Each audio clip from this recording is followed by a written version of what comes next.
बिस्मिल्लाहिर्रहमानिर्रहीम। अस्सलाम वालेकुम अज़ीज़ तलबा, उम्मीद करती हूँ आप सब खैरियत से होंगे। प्यारे बच्चों, आज हम सबक मिसाली मुअल्लम के बकिया हिस्से की पढ़ाई करेंगे। हज़रत मोहम्मद रसूलुल्लाह सल्लल्लाहु अलैहि वसल्लम सवाल जवाब के ज़रिए से भी सहाबा कराम को दीन की तालीम देते। क्या करते? सहाबा कराम जो हैं वो नबी करीम सल्लल्लाहु अलैहि वसल्लम के पास आते और उन्हें अगर किसी भी कोई भी मसला होता, किसी भी किस्म के उनको जहन में सवालात होते तो वो नबी करीम सल्लल्लाहु अलैहि वसल्लम से पूछते, तो नबी करीम सल्लल्लाहु अलैहि वसल्लम सवाल जवाब की मदद से उनको उनके मसाइल का हल बताते थे। एक मरतबा सहाबा रज़ियल्लाहु तआला अन्हों से पूछा कि तुम में से किसी के घर के आगे नहर बह रही हो और वो रोज़ाना 5 मरतबा उसमें गुस्ल करे तो क्या इसके बदन पर मैल बाकी रहेगा? अब आप खुद सोचें कि ऐसा शख्स जो 5 दिन में 5 दफ़ा अपना हाथ मुँह धोए तो क्या उसके जिस्म पर कोई मैल रह जाता है? तो बेटा सहाबा कराम ने क्या जवाब दिया? सहाबा कराम ने जवाब दिया कि ए अल्लाह के रसूल, इस पर ज़रा भी मैल बाकी ना रहेगा। ज़ाहिर बात है, जो 5 दफ़ा गुस्ल करता है तो उसके तो जिस्म पर बाकी मैल नहीं रहेगा। आप सल्लल्लाहु अलैहि वसल्लम ने फरमाया कि यही हाल 5 नमाज़ों का है कि अल्लाह इनके ज़रिए से गुनाहों को मिटा देता है। यानी जो भी लोग नबी करीम सल्लल्लाहु अलैहि वसल्लम के पास आते हैं, नबी करीम सल्लल्लाहु अलैहि वसल्लम जब कोई बयान फरमाते हैं तो उनसे सवालात करते, सवालात की मदद से उनको जवाब देते हुए उनके मसाइल को हल कर देते। तो इसी तरह नबी करीम सल्लल्लाहु अलैहि वसल्लम ने लोगों को पाकीज़गी का सबक कैसे दिया, साफ़ सुथरा रहने का सबक कैसे दिया और अपने ईमान को भी साफ़ सुथरा करने का सबक कैसे दिया कि आपके घर के सामने अगर कोई नहर बह रही है और आप 5 वक्त उसमें गुस्ल करते हैं तो क्या आपके जिस्म पर कोई मैल रह जाता है? तो लोगों ने फरमाया नहीं। तो नबी करीम सल्लल्लाहु अलैहि वसल्लम ने फरमाया कि इसी तरह जब आप 5 वक्त नमाज अदा करते हैं तो आपके गुनाहों को भी मिटा दिया जाता है, आप गुनाहों से बच जाते हैं।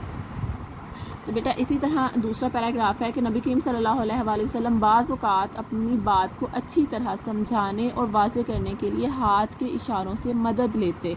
आपको पता है कि अगर हम अपने हाथों को बांध के कोई गुफ्तगू करते हैं तो हमारी उस बात में या हमारी जो हम एक दूसरे को बात बता रहे हैं तो उसमें वो तासुर पैदा नहीं होता, लेकिन अगर हम हाथ से इशारा भी करते हैं तो हमारी एक बॉडी लैंग्वेज भी होती है।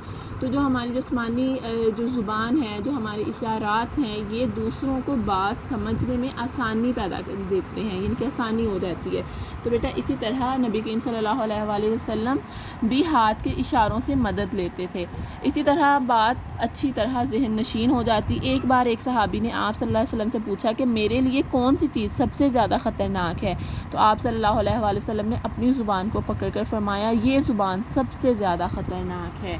अपनी ज़ुबान पकड़ के मतलब ये तो नहीं कहा कि मेरी ज़ुबान सबसे ज़्यादा ख़तरनाक है, ये बताया कि आपके जिस्म का जो सबसे ख़तरनाक हिस्सा है वो आपकी ज़ुबान है। वो ज़ुबान क्यों है? क्योंकि ज़ुबान से हम गलत अल्फाज और दूसरों के बारे में गलत ख़यालात का जो इजहार करते हैं ना, ये हमारी गलत चीज़ है जो हमारी ज़ुबान में पाई जाती है। तो हम अपनी ज़ुबान को काबू में रखें, उसको कम इस्तेमाल करें, यानी फ़जूल ना बोलें, तो हमारी जो ज़ुबान कंट्रोल में हो जाएगी तो हम इससे बच सकते हैं। जैसे आगे आप पढ़ सकते हैं कि इस बात का मतलब ये है कि गुफ्तगू में एहतियात से काम लेना चाहिए, यानी जब हम बात करें तो हमें सोच समझ कर बोलना चाहिए। अगर हम बुरी बात करेंगे तो इससे हमें दुनिया में नुकसान पहुँचेगा और आखिरत में भी नाकामी का सामना करना पड़ेगा।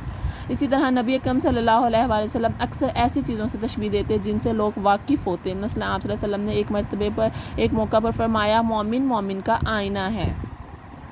मोमिन मोमिन का आईना है कैसे पता चलता है? कि नबी करीम सल्लल्लाहु अलैहि वसल्लम ने फरमाया, एक शख्स जो है वो नमाज अदा करता है और अच्छे अच्छे काम करता है तो हमें पता चलता है कि एक मोमिन की निशानियाँ क्या हैं।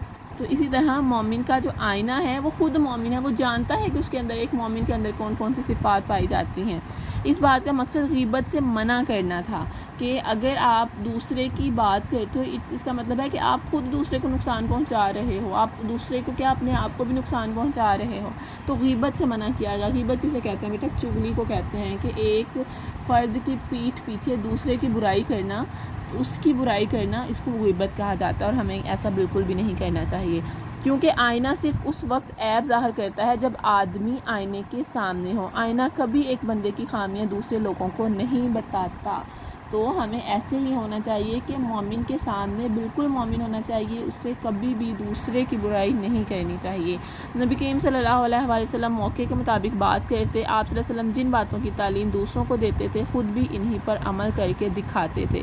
بلا شبہ آپ صلی اللہ علیہ وآلہ وسلم ایک مثالی معلم ہیں۔ مثالی معلم میں نے آپ کو جیسے بتایا تھا کہ استاد جس کی کوئی دوسری مثال نہ ہو، اور آپ صلی اللہ علیہ وسلم کی سیرت ہمارے لیے بہترین نمونہ ہے۔ تو پیارے بچوں، آپ نے آج اس سبق کی پڑھائی کی، امید کرتی ہوں آپ اچھی طرح سے سمجھ چکے ہوں گے۔ صفحہ نمبر 15 پر ہم نے اس کی پڑھائی کی اور صفحہ نمبر 16 پر اس کے چند الفاظ کے معنی دیے جا چکے ہیں، اور میں آپ کو اس کا ٹیسٹ بھی لے چکی ہوں اور آپ کو یہ الفاظ معنی بہت اچھے طریقے سے آتے ہیں، لیکن ایک دفعہ سے آپ اس کی دوبارہ سے پڑھائی کریں گے اور ان کو اچھے طریقے سے یاد کریں گے۔ الفاظ معنی، آیات، آیت کی جمع، نشانی، قرآنی جملے، آپ ان میں سے کوئی ایک جو اس کا ترجمہ ہے یعنی ایک معنی ہے وہ بھی یاد کر سکتے ہیں۔ حکمت، دانائی، مراد حدیث رسول، وحی، انبیاء علیہ السلام پر نازل ہونے والا اللہ کا کلام، معلم، علم سکھانے والا، مدرس، استاد، یعنی یہ سارے ایک ہی استاد کو یا معلم کو کہتے ہیں۔ غیبت، کسی کی غیر موجودگی میں اس کے بارے میں بری بات کرنا۔ تشبیہ، ایک چیز کو دوسری چیز جیسا بیان کرنا، مثلا شہد جیسا میٹھا۔ تو پیارے بچوں، آپ نے ان الفاظ کے معنی اچھے طریقے سے یاد کرنے ہیں، اور جو آپ کو میں نے ابھی صفحہ نمبر 15 پر پڑھائی کروائی ہے اس کی ریڈنگ کرنی ہے، اور پھر آپ نے اپنی ویڈیو بنا کے گروپ میں شیئر کرنی ہے۔ امید کرتی ہوں آپ یہ کام اچھے طریقے سے کریں گے۔ اپنا خیال رکھیے۔ اللہ حافظ۔